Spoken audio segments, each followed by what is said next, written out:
हरि ओम हरि ओम हरि ओम। ध्येयं सदा परिभवघनमभीष्टदोहं तीर्थास्पदं शिवविरञ्चिनुतं शरण्यं भृत्यार्तिहं प्रणतपालभवाब्धिपोतं वन्दे महापुरुष ते चरणारविन्दम्। वंशी विभूषितकरान्नवनीरदाभात् पीताम्बरादरुणबिम्बफलाधरोष्ठा पूर्णेन्दुसुन्दरमुखादरविन्द्रनेत्र कृष्णात् परं किमपि तत्त्वमहं न जाने। नारायणं नमस्कृत्य नरं चैव नरोत्तमं देवीं सरस्वतीं व्यासं ततो जयमुदीरये। अज्ञानतिमिरान्धस्य ज्ञानाञ्जनशलाकया चक्षुरुन्मीलितं येन तस्मै श्रीगुरुवे नमः। तस्मै श्रीगुरुवे नमः। बोले श्री सद्गुरुदेव भगवान की जय। श्रीमद् पावन प्रज्ञा पुराण की जय। आनंद कंद भगवान की जय। बोले सच्चिदानंद भगवान की जय। श्री वृंदावन बांके बिहारी लाल की जय। ओम नमः पार्वते पत हर हर महादेव।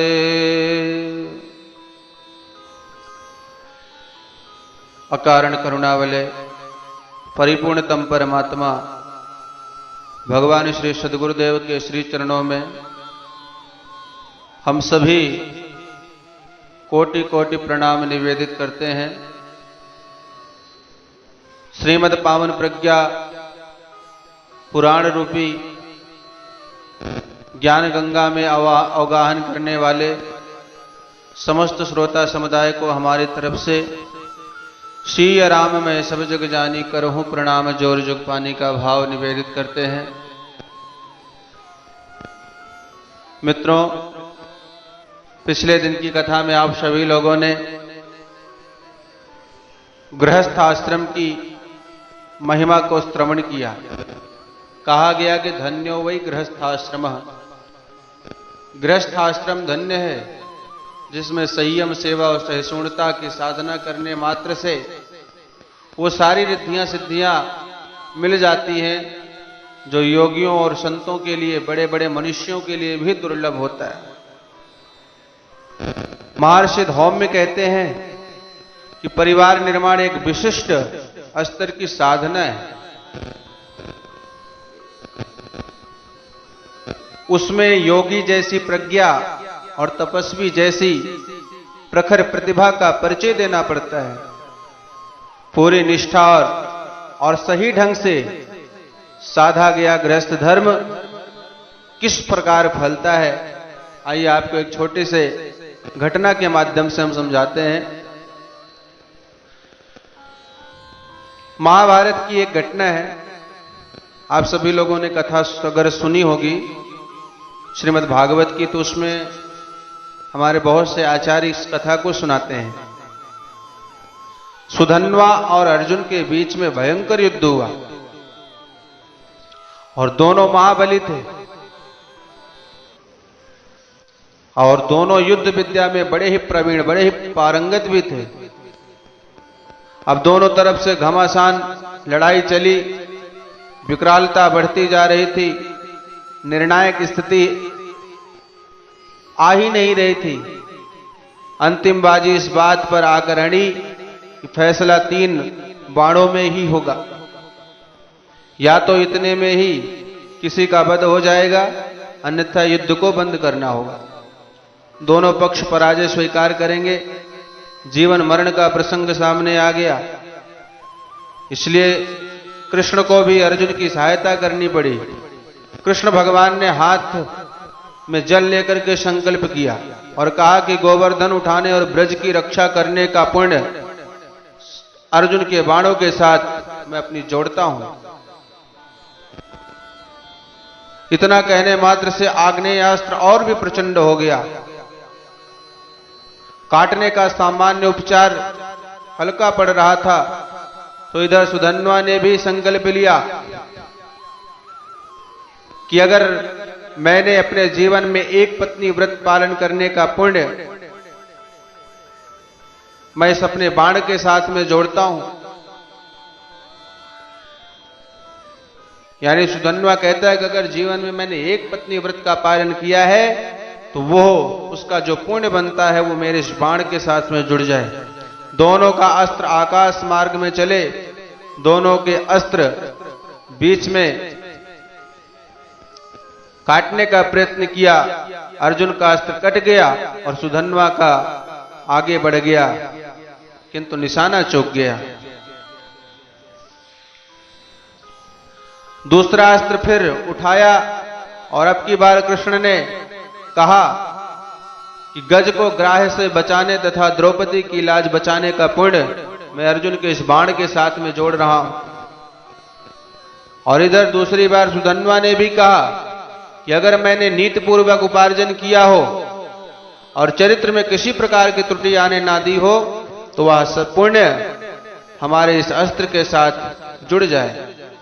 इस बार भी दोनों बाण आकाश में गए। सुधन्वा के बाण से अर्जुन का बाण कट करके धाराशाही हो गया और सुधन्वा का बाण फिर आगे निकल गया।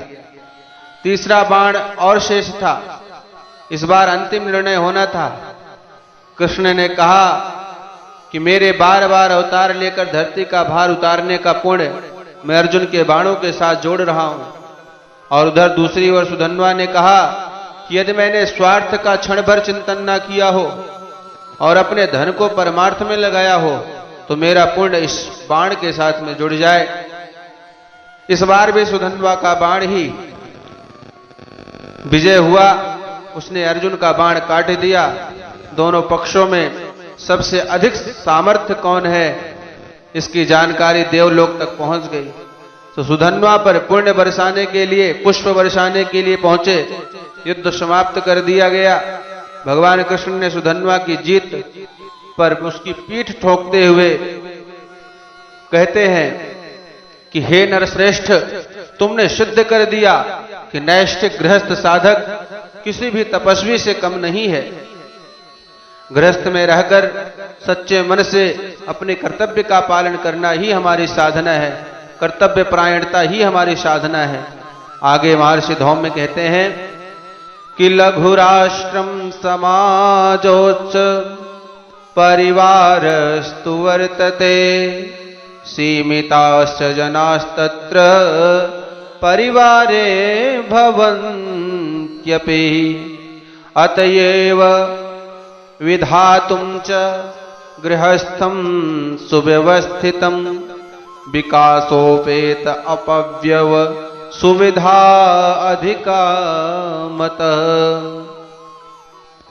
कहते हैं कि परिवार एक छोटा राष्ट्र या समाज है जिसमें सीमित लोग रहते हैं। उसे संभालने, विकसित करने का अभ्यास करते रहने की सुविधा भी अधिक है। जो परिवार में रहे या उसे चलाए, उन दोनों ही वर्गों का उत्तरदायित्व है कि इस समुदाय को एक आदर्श समाज, आदर्श राष्ट्र बनाने में अपनी समस्त सद्भावना, बुद्धिमत्ता एवं क्रिया कौशल नियोजित करें। परिवार एक छोटा राष्ट्र है। बड़ी सुंदर बात कही है कि परिवार एक छोटा राष्ट्र है। परिवार के सदस्य पशु पक्षी भी हुआ करते हैं। परिवार में सीमित लोग होने के कारण अपने अपने परिवार सुधारने जिम्मेदारी घर में ही हो सकती है। परिवार निर्माण तो घर में ही हो सकता है। परिवारों का समूह ही आज समाज बनता है और समाज से ही राष्ट्र बनता है। इसलिए परिवार को छोटा राष्ट्र कहते हैं और राष्ट्र को बड़ा परिवार कहते हैं। हमारे यहाँ कहा गया वसुधैव कुटुंबकम, है ना। राष्ट्र कहते हैं और राष्ट्र को बड़ा परिवार कहते हैं। हमारी संस्कृति में विश्व को परिवार माना गया है। नीति का श्लोक है, उदार चरिता नाम तो वसुधैव कुटुंबकम। पशु पक्षियों के लिए भी पानी का बर्तन हमारे यहाँ रखा जाता है, उनको भी चारा देते हैं। प्रातः होते ही जब बारिश का मौसम होता है तो जो सदगृहस्थ होते हैं वो थोड़ा सा मुट्ठी भर चावल अपने घर के आंगन में डाल देते हैं या अपने दरवाजे पर डाल देते हैं। तो क्या होता है, जो पक्षियां होती हैं वो आती हैं और उन दानों को चुगती है, तो इससे क्या होता है, उनका भी भरण पोषण होता रहता है। तो सदगृहस्थ की जिम्मेदारी है कि वो सबका ध्यान रखें। मुंशी प्रेमचंद्र की बड़ी सुंदर कहानी है कि मुंशी प्रेमचंद्र महान उपन्यासकार थे, कथाकार थे। छोटी सी नौकरी थी, बेचारे उसी से निर्वाह करते थे। एक बार उनका जो कोट पहनते थे वो फट गया था, तो पत्नी ने कहा मैं इसको सिलवा देती हूं।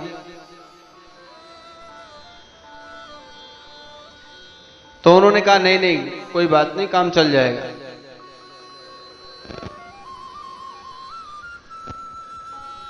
तो पहन करके जाते रहे। एक दिन उसने कहा कि देखो, या तो मैं इसको सिल देती हूं या तो मैं आपके लिए इसको नया दिलवा देती हूं। तो मुंशी प्रेमचंद्र मना कर दिए, बोले नहीं अभी मेरा काम चल रहा है, बाद में बनवा लेंगे, अभी जरूरत ही क्या है। पत्नी ने कहा कहीं से उधार पैसे ले लेते और खरीद लेते, लेकिन मुंशी प्रेमचंद्र जी ने मना कर दिया। एक दिन पत्नी अपने पास के पैसे, जो गांठ के पैसे रखती थी, निकाले और मुंशी प्रेमचंद्र को दे दिया। और ये पैसे मैंने उधार लिया, ऐसा मुंशी प्रेमचंद्र से कह दिया। कुछ हमारी भारतीय माताएं होती हैं जो थोड़े बहुत पैसे अपने पास रखती हैं, उसको मतलब अपने पास रखती हैं, इकट्ठा करके रखती हैं, बताती नहीं, लेकिन जब आवश्यकता पड़ती है तो कहीं ना कहीं से देती, चाहे कुछ भी बहाना बना ले, मैंने इनसे लिया या उनसे लिया। उसी तरह से मुंशी प्रेमचंद्र जी की जो पत्नी है, उन्होंने क्या किया, पैसे तो वो अपने जो रखी थी इकट्ठे करके गांठ के पैसे उसी को देती हैं, लेकिन कहते कि मैंने इसको पड़ोसन से लिया है, तो आपके पास जब हो जाए तो आप मुझे दे देना। कहने का मतलब उनका ये था।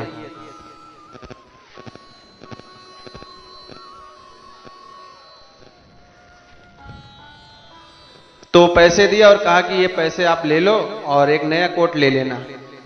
अब मुंशी प्रेमचंद जी ना चाहते हो मार्केट तो गए, और जब मार्केट में पहुंचे तो वहां उनके बचपन का दोस्त मिल गया। अब दोनों एक दूसरे के हाल चाल पूछने लगे, सारी बातचीत हुई। तब उनके दोस्त ने बताया कि उनकी लड़की की शादी होने वाली है और कुछ पैसे का इंतजाम करना है। तब उन्होंने कोट के पैसे अपने दोस्त को दे दिया और वापस आ गए। देखिए कितनी बड़ी परमार्थ की भावना है, कितना उदार चरित्र है, कितनी उदार भावना है मुंशी प्रेमचंद्र की, कि पत्नी ने पैसे दिए थे कोट ले लेना, और वो भी बताया भी था कि मैंने इसको दूसरे से मांग करके लाई हूं, लेकिन मुंशी प्रेमचंद जी को पता है ये मेरी पत्नी ने स्वयं अपने पास से ही पैसे दिए थे, इसलिए उन्होंने वो पैसे जो कोट का पैसा था वो अपने मित्र को दे दिया और कहा कि इसको हमारी बेटी की शादी में इसको लगा देना। अब लौट करके घर आए तो पत्नी ने पूछा क्या हुआ जी, कोट कहाँ है? तब मुंशी प्रेमचंद जी ने पत्नी को सारी बातें बताई। पत्नी ने कहा मैंने पैसे उधार लिए थे और आपने दूसरे को दे दिया। तब मुंशी प्रेमचंद ने कहा वो पैसे तुम्हारे ही थे, जो घर में बड़ों का आदर सत्कार करते हैं वही बाहर भी करते हैं।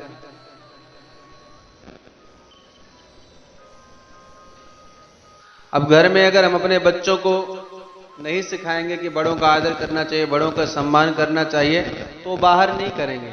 अगर आप स्वयं अपने माता पिता को प्रणाम करते हैं, उनका सम्मान करते हैं, तो निश्चित है आपकी जो संतान है उसको सिखाने की जरूरत नहीं पड़ेगी, वो स्वयं करता है। भगवान श्री रामचंद्र जी क्या करते थे? प्रातः काल उठ के रघुनाथ प्रात काल, उठ के रघुनाथ मातु पिता गुरु नावहि माथा, मातु पिता गुरु नावहि माथा। सुबह उठ करके सबसे पहले अपने माता पिता को प्रणाम करते थे, गुरुजनों को प्रणाम करते थे। लेकिन आजकल तो आपको पता है, आजकल के जो हमारे बच्चे हैं किस तरह से इनकी जीवनचर्या है, ये क्या करते हैं क्या नहीं करते हैं, आप सबको पता है। इसलिए जब राम और रावण का युद्ध हुआ तब श्री राम ने रावण को प्रणाम किया था। ये क्या है? ये संस्कार है। कहां से मिला? घर से मिला, परिवार से मिला। जो राम जी सुबह उठ करके अपने माता पिता को प्रणाम करते थे, वही राम जी का संस्कार देखिए, लक्ष्मण जी का संस्कार देखिए। रावण को मारने के बाद प्रणाम करने जाते हैं। अस कहीं रथ रघुनाथ चलावा, बेप्र चरण पंकज सिर नावा। क्यों प्रणाम करते हैं? क्योंकि रावण विप्र है, ब्राह्मण है, और ब्राह्मण ही नहीं अपितु वेदज्ञ था। वेदों का प्रथम भाष्यकार अगर कोई है तो रावण था।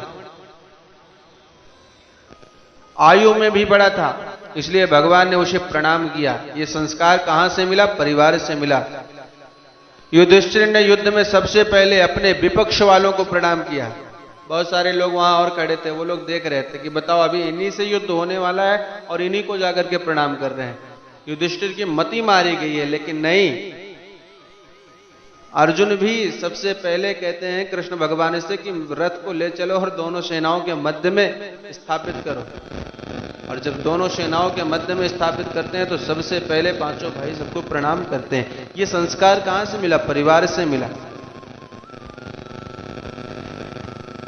तो हम भी अपने बच्चों को सिखाएं कि बेटे कोई भी बड़ा हो, पूजनीय है, तो हमको उसको प्रणाम जरूर करना चाहिए। कहते हैं प्रणाम करने से परिणाम बदल जाता है ना। कोई बहुत क्रोध में हो और आप उसको प्रणाम कर लो मुस्कुरा करके, उसका थोड़ा बहुत तो गुस्सा क्रोध शांति हो जाता है। तो कहते हैं हमारे यहाँ बहुत सुंदर श्लोक है एक, उसमें कहा गया है अभिवादन शीलस्य नित्य वृद्धोपसेविना चत्वारि तस्य वर्धन्ते आयुर्विद्या यशो बलम। जो प्रणाम करता है उसकी 4 चीजें बढ़ती हैं। क्या क्या? आयु, विद्या, यश और बल, इन चारों की प्राप्ति होती है। तो निवेदन करेंगे कि आप अपने बच्चों को ये जरूर सिखाएं कि हम अपने बड़ों को, गुरुजनों को, जो हमारे स्नेही हैं, उनको प्रणाम करें। तो वस्तुतः परिवारस्तु संयुक्तः कथितौ बुधै, पुण्यं संघटनं यस्य सुव्यवस्थायतातु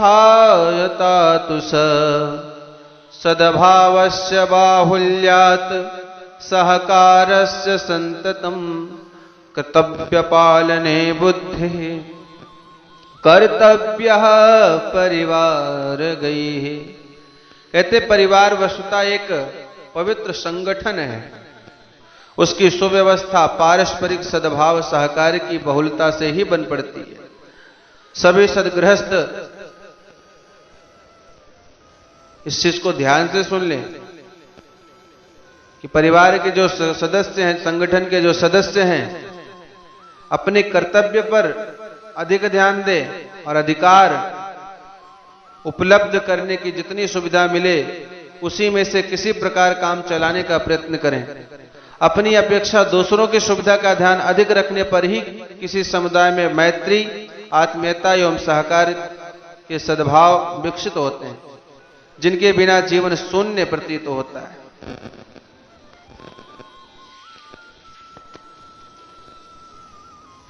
सहकार का मतलब क्या है? सहकार का मतलब है कि हम एक दूसरे के सहयोगी बने, एक दूसरे के प्रति सद्भाव रखें, सहानुभूति रखें। अधिकार और कर्तव्य संगठन में शक्ति है, मिलजुल करके रहना चाहिए। कहते हैं बूंद बूंद से घड़ा भरता है। अगर एक एक बूंदे एक घड़े में एकत्रित किया जाए तो तुरंत तो नहीं, लेकिन धीरे धीरे वो घड़ा भर जाता है। आप देखिए सीख सीख से झाड़ू बन जाती, धागे धागे से जो है क्या बन जाता है, कपड़ा बन जाता है? ईंट ईंट के जुड़ने से सुंदर दीवार बन जाती, महल बन जाता है, भवन बन जाता है, मकान बन जाता है। ऋषियों के संचित रक्त से सीता का अवतरण हो जाता है, जिसके कारण दानवों का विनाश हो गया। देव और दानवों का युद्ध, दानव संगठित संख्या में कम लेकिन फिर भी जीत रहे थे और देवता पराजित हो रहे थे। तब सारे देवता ब्रह्मा जी के पास गए। ब्रह्मा जी ने देवताओं को अपनी गलती का बोध कराया और कहा संगठित होकर के युद्ध करो। अगर संगठित होकर के युद्ध करोगे तो निश्चित है विजय तुम्हारी होगी। अब देवताओं को अपनी इस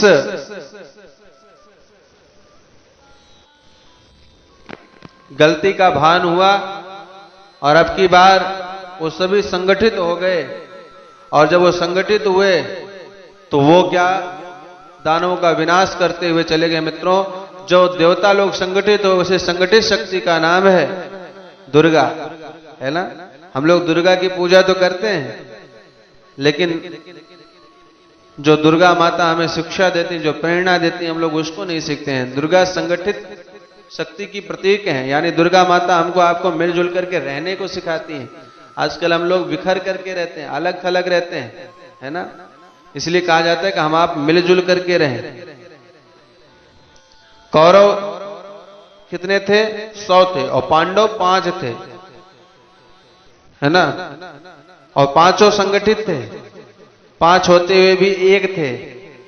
वो बेचारे विजयी हो गए और कौरवों में बिखराव था, वो पराजित हो गए। तो नीति का श्लोक है, बहवा यत्र नेतारः बहवा मानक कांक्षिणः बहवा महत्त्वमिक्षन्ति सादल अवसीदति। जिस संगठन में नेता बहुत अधिक होते हैं, जिस संगठन में केवल हमारा महत्व हो, सम्मान हो, ऐसा चाहने वाले होते हैं मित्रों, ऐसा संगठन बार बार नष्ट हो जाता है। कहते हैं संघे शक्ति कलयुगे, कलयुग में संगठन शक्ति, संगठन में ही शक्ति है। एक व्यक्ति ने अपने 4 पुत्र को अंतिम समय में शिक्षा देने के लिए अपने पास बुलाया और चारों को 4 लकड़ियां एक साथ मिलकर के तोड़ने के लिए कहा।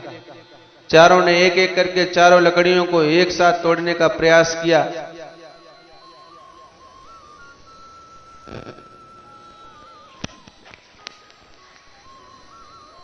पर तोड़ नहीं पाए। और जैसे ही चारों लकड़ियों को अलग अलग करके एक एक को दिया तो चारों ने तोड़ दिया। तब पिताजी ने कहा, बेटे इसी तरह से अगर तुम लोग संगठित होकर के रहोगे तो कोई तुम्हें हटा नहीं सकता, कोई तुम्हें डिगा नहीं सकता, कोई तुम्हें तोड़ नहीं सकता। और अगर तुम लोग अलग थलग रहोगे तो कोई भी आएगा तुमको तोड़ करके चला जाएगा। तो अलग रहोगे तो टूट जाओगे, मिल करके रहोगे तो हमेशा मजबूत बने रहोगे, सदैव उन्नति करोगे। मित्रों, एक क्षेत्र में अकाल पड़ा। परिवार के सदस्य काम के लिए बाहर पेड़ के नीचे भोजन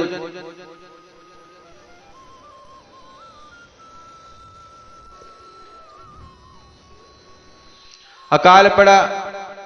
उस गांव में 2 भाई रहते थे, दोनों भाई अलग अलग रहते थे। सबके यहां तो कुछ ना कुछ खाने को था। जो दूसरा भाई था उसके यहां कुछ ना कुछ खाने का था, लेकिन जो छोटा भाई था उसके पास खाने को कुछ नहीं हुआ। पति पत्नी, बेटा और बेटी, 4 लोग थे परिवार में। जब उसके घर में कुछ खाने को नहीं था तो जंगल की तरफ निकल पड़ा।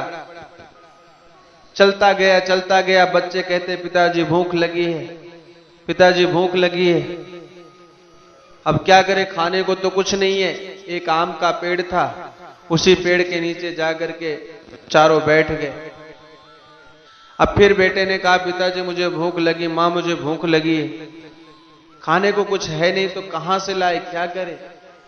लेकिन फिर भी पिता ने सांत्वना दी, कहा बेटे तुम जाओ जंगल से लकड़ियां तोड़ लाओ।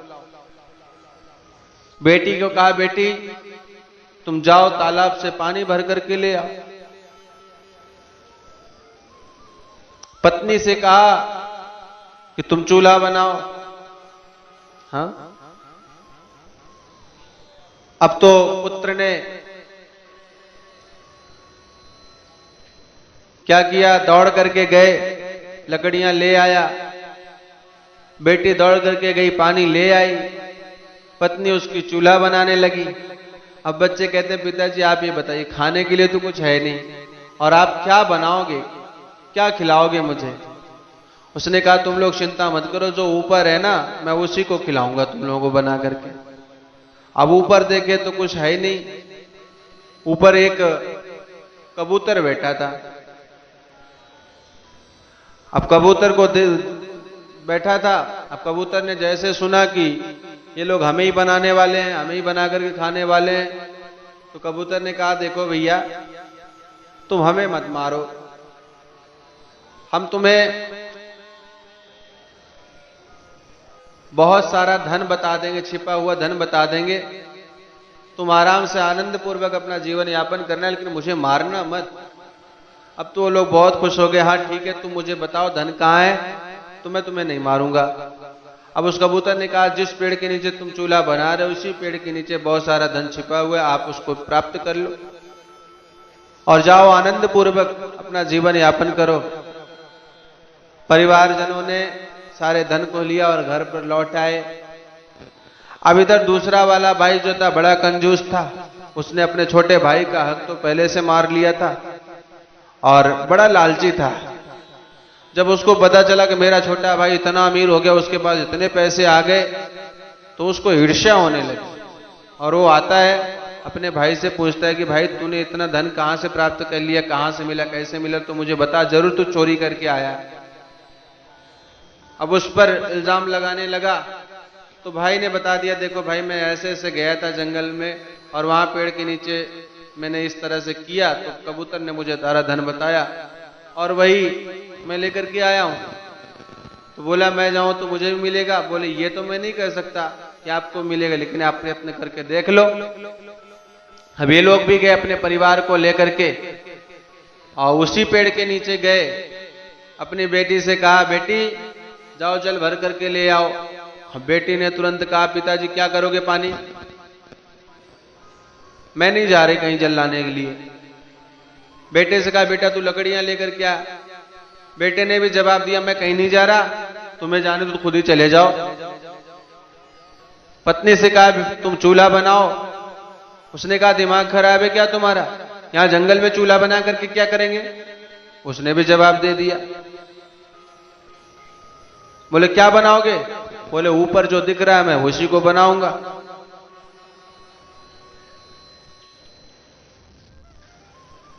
अब कबूतर ने जब देखा तो कबूतर हंसने लगा। कबूतर कहता है, तुम लोग मूर्ख हो, तुम आपस में ही संगठित नहीं हो, तो तुम मुझे क्या मार पाओगे,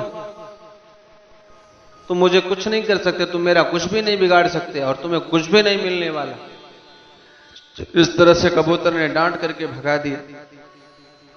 कहने का मतलब है मित्रों, अगर हम मिलजुल करके रहेंगे, संगठित होकर के रहेंगे, एक दूसरे की बात मानेंगे, अपने बड़े का, अपने माता पिता का सम्मान करेंगे, तो निश्चित है हमको वो सब कुछ प्राप्त हो सकता है जो हमने कल्पना नहीं करी हो। विदेशी आक्रमणकारी मुट्ठी भर थे, यदि भारत के लोग एक एक मुट्ठी धूल उनके ऊपर फेंक देते या डाल देते तो वो धूल में दब करके मर जाते, किंतु आपसी बिखराव के कारण ऐसा नहीं हो सका और विदेशी आक्रमणकारी हजारों वर्ष तक अनाथों की तरह देश को लूटते रहे। न केवल धन को लूटा, अभी तो हमारे माताओं बहनों की इज्जत को भी लूटी। मित्रों, संगठन में सबसे बड़ी बाधा क्या है जानते हैं? वैचारिक विभेद।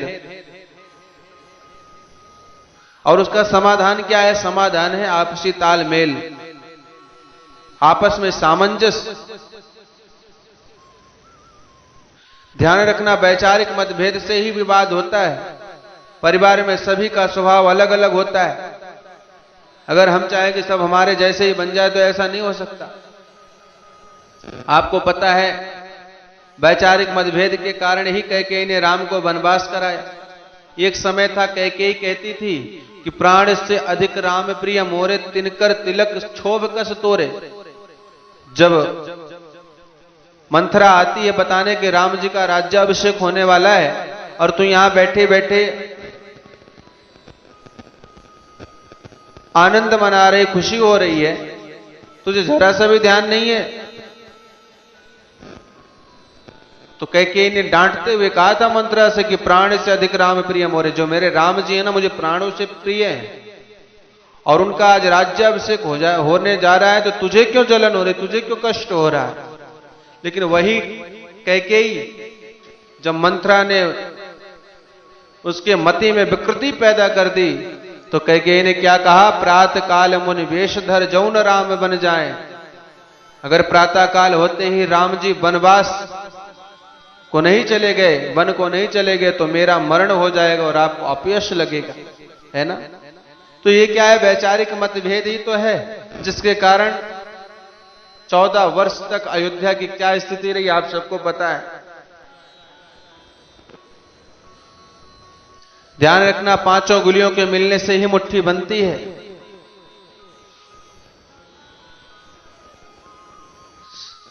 खेल हम अगर सोचे कोई खेल हम अकेले खेलने तो नहीं खेल सकते, उसमें भी हमको लोगों की आवश्यकता पड़ती है।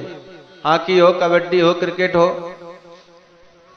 तो हमारे जीवन में, हमारे गृहस्थ आश्रम में तालमेल का अभाव नहीं होना चाहिए। और अगर तालमेल का अभाव होगा तो ध्यान रखना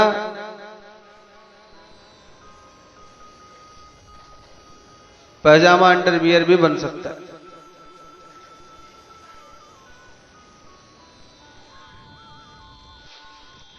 एक सेठ जी थे, बड़ी सुंदर कथा है कि जहां तालमेल का अभाव नहीं होता वहां क्या परिस्थितियां होती हैं। तो एक सेठ जी थे, वो बेचारे क्षेत्र में बड़े सम्मानित थे, लोग उनको बुलाया करते थे, कोई बड़ा फंक्शन होता तो उनको बुलाया जाता था। तो स्वतंत्रता दिवस का दिन था, 15 अगस्त स्वतंत्रता दिवस का दिन था, तो उनको एक स्कूल में बुलवाया गया था अध्यक्षता के लिए, अतिथि के तौर पर उनको बुलाया गया था। अब वो बेचारे क्या किए, बाजार से एक नया पैजामा सिलवा करके ले आए। पैजामा लेकर के आए, वहां से तो ले आए, लेकिन घर पे आकर के वो नापने लगे कि देखें कहीं छोटा बड़ा तो नहीं है। अब बेचारे पैजामा जब नापने लगे तो उनको पैजामा करीब 4 अंगुल 4 इंच बड़ा था। तो उन्होंने कहा, सबसे पहले तो अपनी पत्नी से कहा कि देखो मेरा पैजामा 4 इंच बड़ा हो गया है और मुझे कल फंक्शन में जाना है, कल स्वतंत्रता दिवस है, वहां मुझे बुलाया गया है, तो आप इसको एक काम करो, कैंची से काट करके 4 इंच छोटा कर दो। तो उसने कहा देखो जी मुझे बड़ा काम है, मैं तो अभी कुछ नहीं कर रही। तो बेचारा सेठ जो था अपनी बहू के पास गया और अपने बहू से कहा कि बहू रानी, ये मेरा पैजामा जो है 4 इंच बड़ा हो गया, इसको आप एक काम करो, थोड़ा सा कैंची से लेकर इसको काट दो, क्योंकि कल मुझे कहीं जाना है।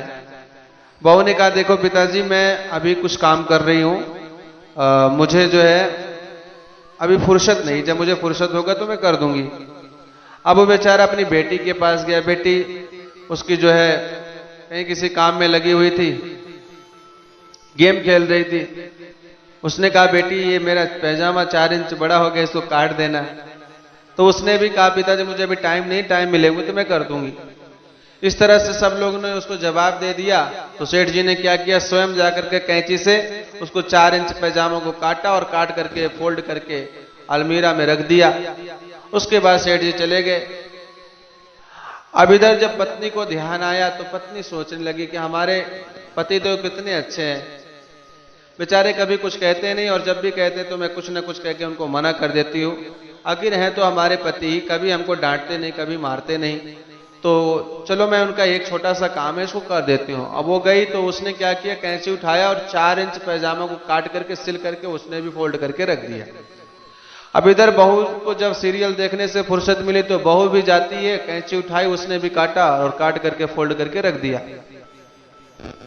इसके पश्चात फिर जब उसकी बेटी को ध्यान आया तो वो भी आई और उसने भी पैजामा लिया और उसने भी 4 इंच काटा, काट करके फोल्ड करके उसने भी अलमीरा में रख दिया। अब इधर सेठ जी जब आए, उन्होंने देखा, सेठ जी आए, अब उनको फंक्शन में जाना था, बेचारे तैयार हुए, नहा धो करके आए कि अब मैं अपना पैजामा पहनूं, कुर्ता पहनूं, उसके बाद जाऊंगा। जैसे ही पैजामा उठाया तो पैजामा जो 4 इंच बड़ा था, उतना लंबा पैजामा होता है, उसको हाथ में लिया तो अंडरवियर बन गया था।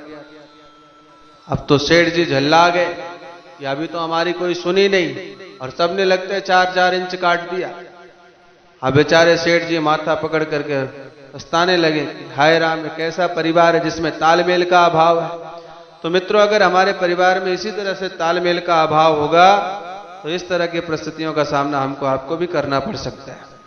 इसलिए हम लोग मिलजुल करके रहें, आपस में हमारा सामंजस्य होना चाहिए, और अगर हम लोग मिलजुल करके रहेंगे तो निश्चित है, कहते हैं, करते जो सहकार सफलता उनकी चेरी है, करते जो सहकार सफलता उनकी चेरी है।